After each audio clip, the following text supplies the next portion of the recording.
Baruch Hashem, it is day number 28 of our daily study of the Rambam Sefer HaMitzvos. In our 3 chapters a day of Mishnah Torah, we are still in the laws of Tefillin, Mezuzah, and Sefer Torah.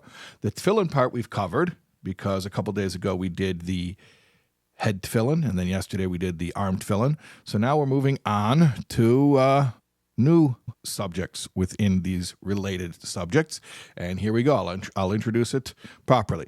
Positive commandment number 15 is the commandment to affix the mezuzah, what we call a mezuzah, to the doorpost. Mezuzah actually means the doorpost, but when we say mezuzah, we don't mean the doorpost. We mean this parchment that is affixed to the doorpost. That is the mitzvah. Uksavtom, you should write them.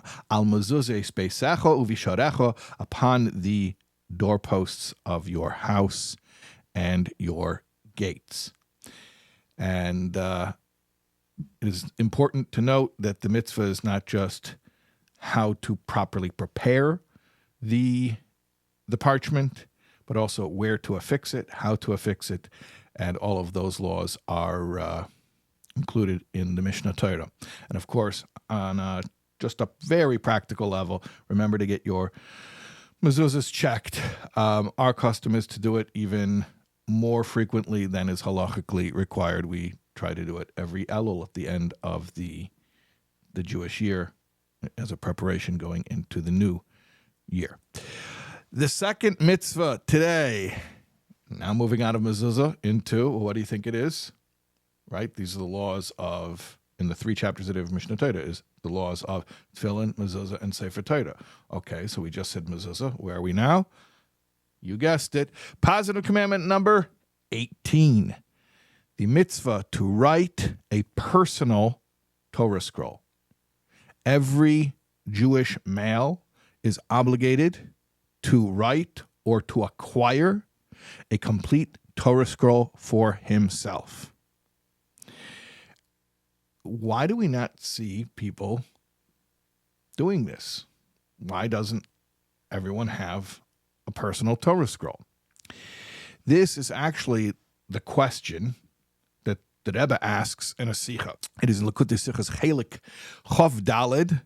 It is the second Sicha from Parshas Vayelech. Parshas Vayelech actually tells the story on Moshe Rabbeinu's last day of his life in this world when he gave this commandment to write the Torah scroll. The Rebbe asks this question, why don't we see people doing this? And in fact, why don't we see that it was done when Moshe Rabbeinu gave the commandment?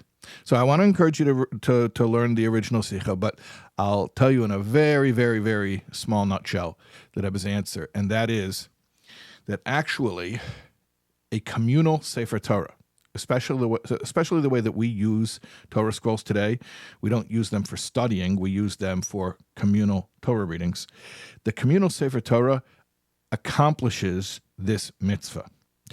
And particularly when one gives funds to buy a letter in a Sefer Torah, and therefore the Rebbe strongly encouraged that everyone should participate in a communal Sefer Torah. This is in addition to a big push that Rebbe gave regarding the children's Sefer Torah. That's a separate issue, but a related issue. But that there is the concept of buying a letter in a Sefer Torah and thereby actively participating in the writing of a Sefer Torah.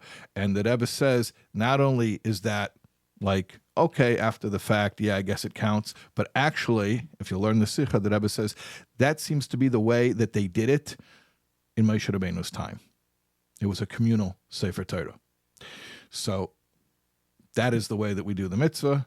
And on a practical level, since I mentioned checking your mezuzahs, I'll give you another practical tip. If you don't have a letter in a Sefer Torah, take care of that. Okay, God willing, we will see you tomorrow.